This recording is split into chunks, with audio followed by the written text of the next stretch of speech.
Hello, everyone. So today we are going to learn about another model of the atom. This is called the quantum mechanical atomic model.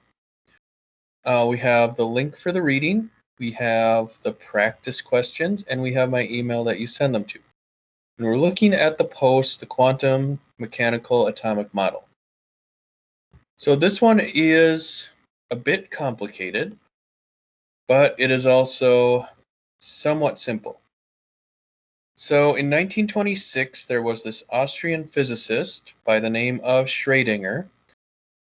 He used what is called the wave-particle duality of the electron to develop and solve a complex mathematical equation that could describe the behavior of an electron in a hydrogen atom. Now, we're not going to look at this equation. It's far too complicated. But what wave-particle duality means is the electron has properties of a wave and also properties of a particle. All right?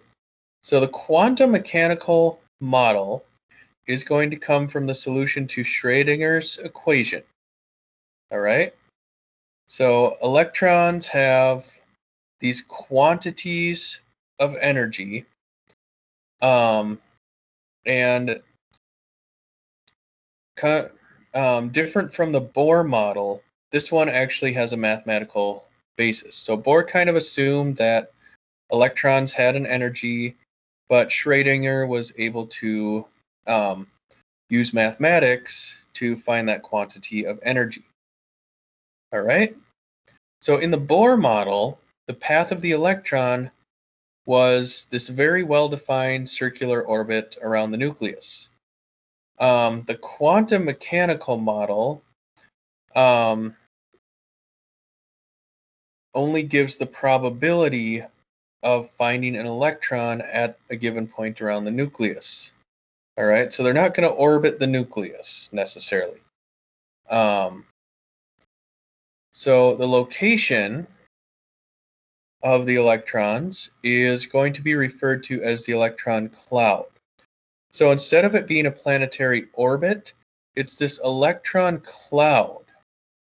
All right, it's this kind of somewhat spherical shape around the nucleus. Okay, so here's the nucleus, and you see there are darker regions closer to the nucleus, and as you move out from the nucleus, it gets lighter.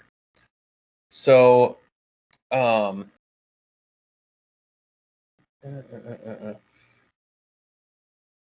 so, okay.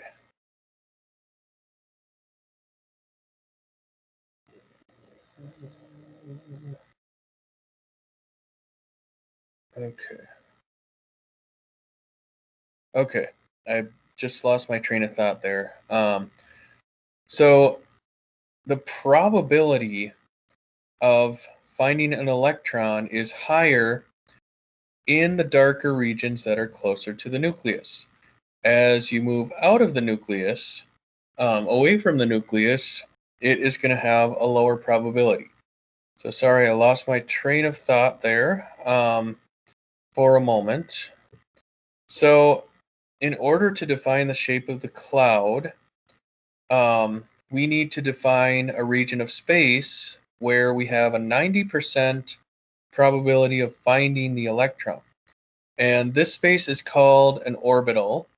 And the orbital is a three-dimensional region of space that indicates where there's a high probability of finding an electron. And we'll look at orbitals a little more in depth in the future. So finish your questions, turn them in to me.